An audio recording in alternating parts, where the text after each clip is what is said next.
can! It's over! He's done it again! Unbelievable! Oh, straight into the roof of the net. Nice one. Straight down the middle. So a good performance from both. Hi, you're watching Firstpost. I'm Rupha Ramani. Let's get started.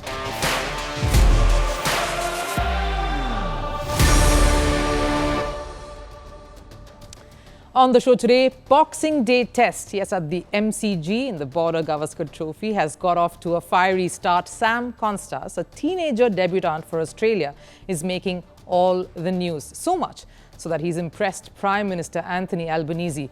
But the bigger story is Virat Kohli's run-in with the rookie. Stay tuned for more on that. Meanwhile, the Khel Ratna controversy in India is snowballing into a bigger affair. Paralympic athlete and gold medalist Harvinder Singh has now spoken of a bias. Is he fair, and did the sports ministry make a misstep, or is there more to this story? And Ruben Amorim, Manchester United manager, is all alone at Christmas, isolated and cornered. Manchester United still underwater despite a new manager taking over the affairs. What lies ahead for Amorim in the year 2025? All of that coming your way, but first, a look at the headlines in Sports 360. Starting with cricket pacer, Jasprit Bumrah has equalled the record of highest test bowling ratings ever by an Indian before Boxing Day test. Bumrah joined Ashwin's all-time high of 904 rating points. This after Bumrah's impressive performance against Australia so far. He's picked up 24 wickets in the Border Gavaskar Trophy so far and is currently the #1 ranked bowler in Test cricket. On to football. Manchester City manager Pep Guardiola has said his team might not qualify for next season's Champions League. City is currently floundering in the 7th place in the Premier League after 17 matches. Only the top 4 from Premier League qualify for the Champions League. On to NFL, Travis Kelce celebrated Christmas by shattering a new career record. He achieved the most receiving touchdowns in the Kansas City Chiefs' history. It was Kelce's 77th touchdown reception. This milestone came as Kelce's club defeated the Pittsburgh Steelers 29-10. And summing it up with news from basketball, LeBron James's LA Lakers pipped Steph Curry's Golden State Warriors 115-113 points. Curry's 38 points went in vain as James' 31-point performance was enough to take Lakers to 6th in the Western Conference points table.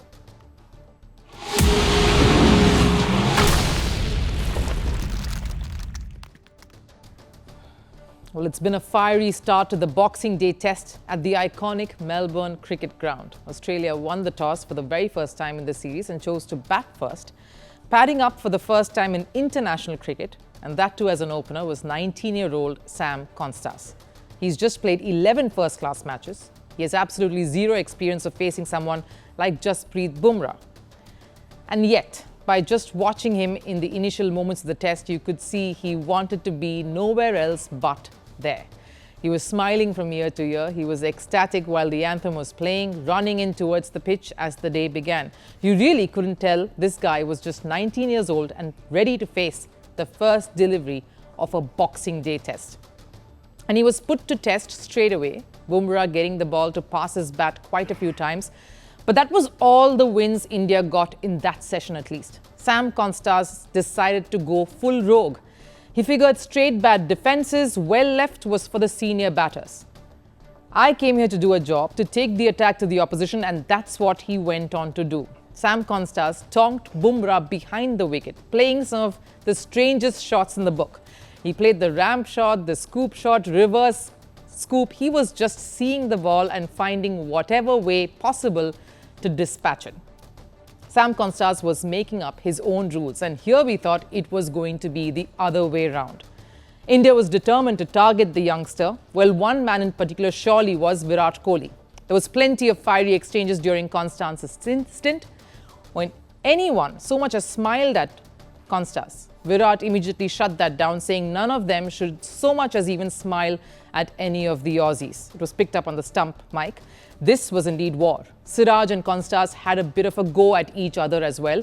But the most heated moment in the day arrived when Kohli clashed with Konstas. It was during a changeover. Kohli was walking in from the slips region. Konstas was making his way to the other end. He was busy fussing over his gloves, so was looking down at his hands. Kohli walked towards his right and shouldered Konstas. Of course, Kohli turned back to give Konstas a glare, staring at the boy and almost hinting that it was Konstas who was walking into his way. It turned out to be a bit of a heated huddle, with Usman Khwaja also trying to separate the two. Umpires swiftly came in to break it up. Replays from all angles would put Kohli in a rather difficult spot. This exchange has got the internet hopping.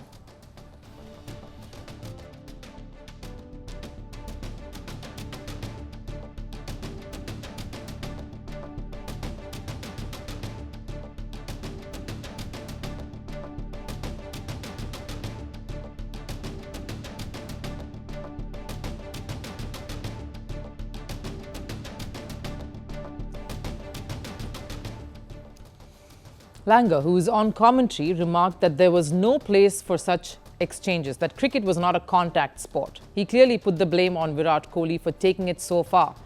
Some other former cricket commentators like Ricky Ponting took to the internet and slammed India and Kohli for stooping down to this.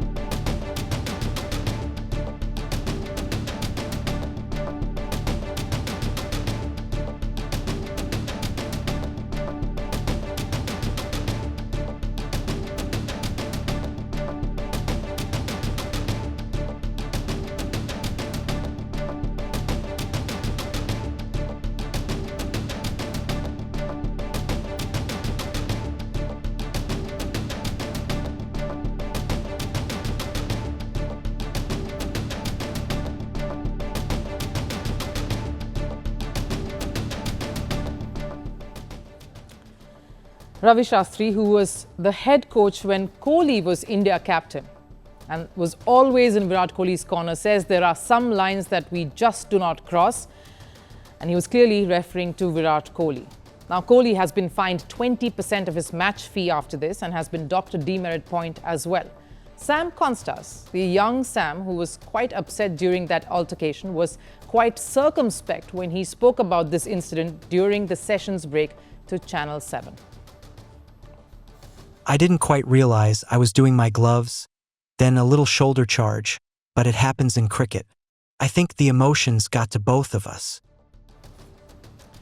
Quite a mature response that from someone who's playing his first international match for Australia. He was all instinctive, spontaneous and wild at the crease with the bat, and just as much measured and cautious behind the mic. Credit to his calm, composed response there.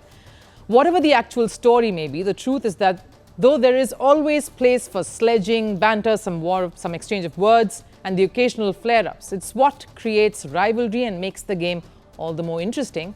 So I'm all for that. But getting physical is probably taking it a touch too far. For anyone who watched that moment play out live, that was not an unintentional collision. And between two of the unlikeliest of rivals right there. On one hand is one of the most glorified batters in the world, a global icon. Someone who has nothing more to prove to anybody, has done it all and is in the last phase of his career. And the other, well, a teenager. That's it. In no parallel universe and in no world is that matchup a fair and right one. And the timing couldn't have been worse. Just some days ago, an Aussie commentator called Virat Kohli a bully. He was, of course, referring to the airport incident, though all Virat did there was just tell them not to shoot his family. But I wonder what he can say here to evade the backlash that is to follow. Fans on the internet, though, surely saw the funny side to all of this. When Konstas started hitting Bumrah to the ropes, Konstas' Wikipedia page fired up and saw hilarious editing with someone keying in that he's the father of Bumrah, which changed to father of Kohli when the shoulder bump incident took place. The Wikipedia editors scrambled to correct these, but of course damage was done and screenshots were already floating around.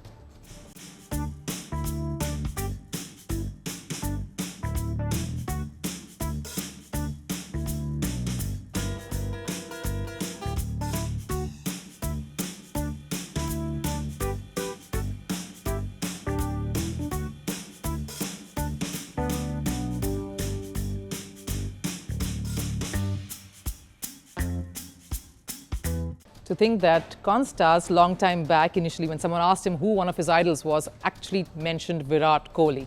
Now, though India managed to create some inroads in that third session, taking a few wickets, Konstas, with his unfazed attitude and fearless shot-making, had made the biggest impact in this test on day one. It was his knock of 60 of 65 that really put all the pressure back on India and gave the Aussies the perfect platform.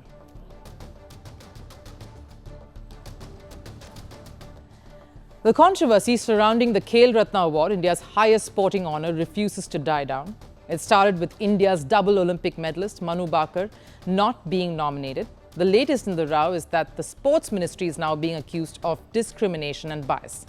Para-archer and Paris Games gold medalist Harvinder Singh was miffed after his name was not included.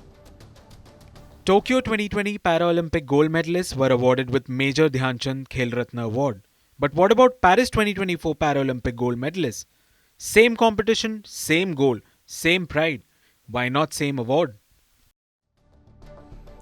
The same thing that Manu Bhaker and her father had been upset about earlier. Of course, social media outcry and reactions had got the ministry to respond. It is now believed that since the list is not final yet, Manu Bhaker's name might just be added. But why have the Tokyo Olympic winners been treated differently compared to the Paris Games winners is the question a lot of these athletes are asking. Even take the para-athletes here. After the Tokyo Games, parachuter Avni Lakhara, javelin thrower Sumit Antal and para-badminton star Pramod Bhagat were all awarded with the Khel Ratna. This year, only Praveen Kumar, para-high jump gold medalist at the Paris Paralympics, who also took silver back in Tokyo 3 years ago, has been nominated for the Khel Ratna. Archer Harvinder Singh only managed to win bronze at the Tokyo Games, so he missed the cut 3 years ago. But this year, he gave his all to win that prestigious gold. And not being included in the Khel Ratna list has shattered Harvinder's dream. In the year 2021, all Olympic medal winners and Paralympic gold medal winners were honoured with the Khel Ratna. I understand that the policy may have now changed, which brings me to request your kind attention towards Harvinder Singh's exceptional achievements. Harvinder isn't a one-time hero. Apart from his gold medal win in Paris and bronze in Tokyo, he's the only archer to have won gold at the 2018 Para-Asian Games and a bronze at the 2022 edition. So for the past 6 years, across all events, he has been one of India's top performers. Are the achievements of such athletes only getting highlighted when they have been snubbed from a major award? Is there a disparity at how the Indian ministry looks at Paralympians and Olympians? Or has the ministry not thought this through and that is coming back here in this manner? Now I'll explain. All the Olympic winners from Tokyo Olympics were given Khel Ratna, but only the gold medalists from Paralympics were considered for the same. At the Tokyo Games, India had a 119-member contingent. They ended up winning 1 gold, 2 silvers and 4 bronze medals, a total of 7. On the other hand, a smaller 54-member Paralympic contingent won 5 golds, 8 silvers and 6 bronze medals to take India's tally to 19. At the Paris Games, the medal count was reduced to 6 with no gold. But over in Paralympics, India earned 29 medals and out of those, 7 were gold. Now I understand how many medalists can really be given the Khel Ratna. The Khel Ratna means something. It is the top honour for the top Indian athletes of the year. Now, while I understand the effort and the hard work is all the same across various platforms, it comes back to the comparison of Olympics and Paralympics, which we have spoken about right here. While the Olympics takes athletes to the edge of sporting best, the Paralympics test them on their spirit and willpower. It's 2 very different platforms that judges athletes on 2 very different parameters. So maybe the ministry on their part need to take a step back and evaluate where they have possibly faltered, if at all, and redress and rethink how they award performances. What are the parameters and who really define being the best in a particular set of years? Because this, after all, is the Khel Ratna, not just any other award.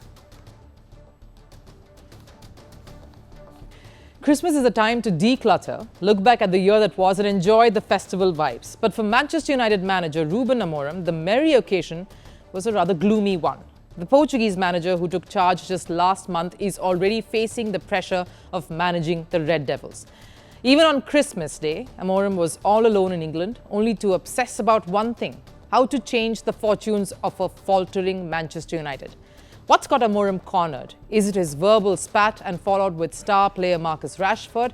Or is it United's collective failure to get ahead? A report. Sports athletes the world over celebrated Christmas with great joy.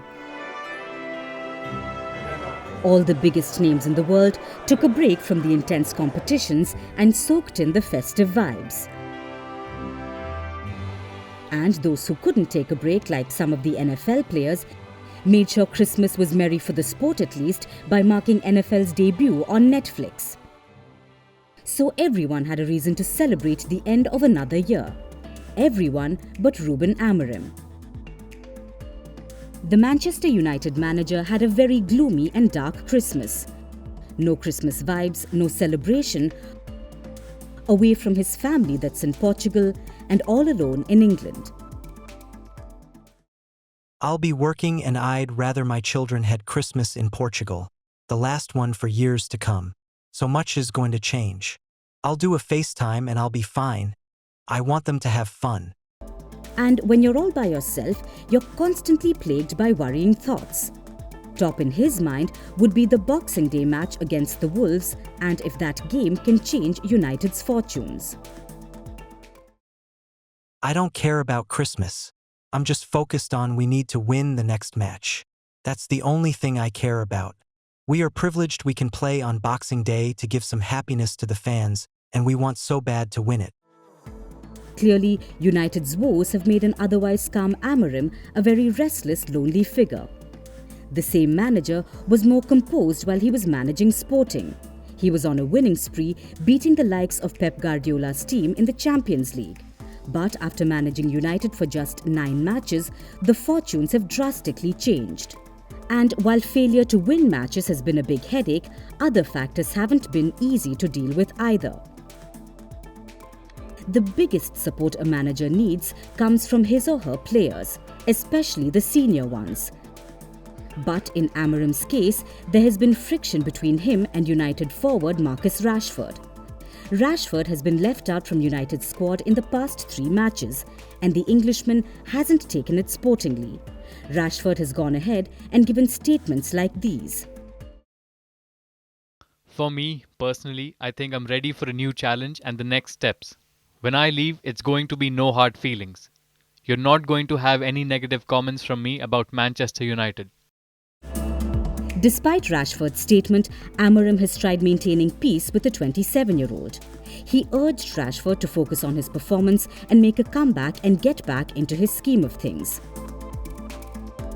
And if the Rashford episode wasn't enough, United's failure to maintain the infrastructure and functioning of the club hasn't helped Amorim either. Cost-cutting, mouse poop in the stadium, crumbling infrastructure and roof leakages. If I knew, I will solve all the problems of this club.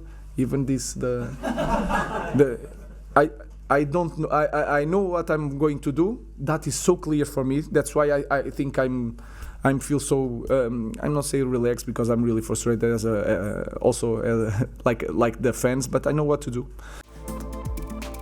That is the dire state Amorim finds himself in.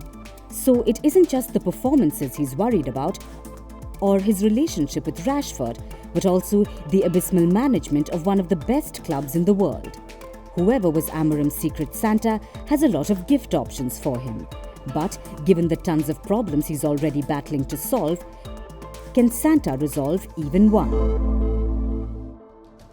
Time for Last Serve. Christmas fever is everywhere, and sporting superstars were soaking up the Christmas spirit, while Cristiano Ronaldo celebrated the wintry season with a very quirky, bold move.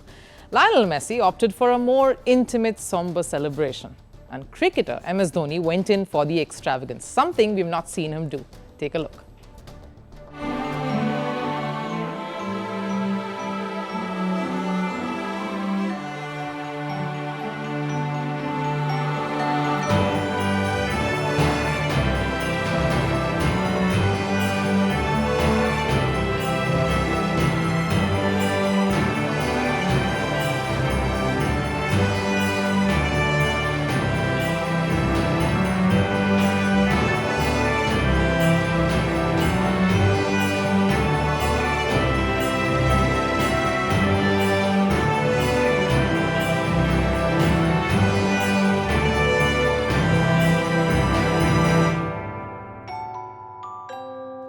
Well, Santa never looked better. But that wraps it up here on First Sports. I'll of course see you again tomorrow. Till then, do take care. Bye-bye.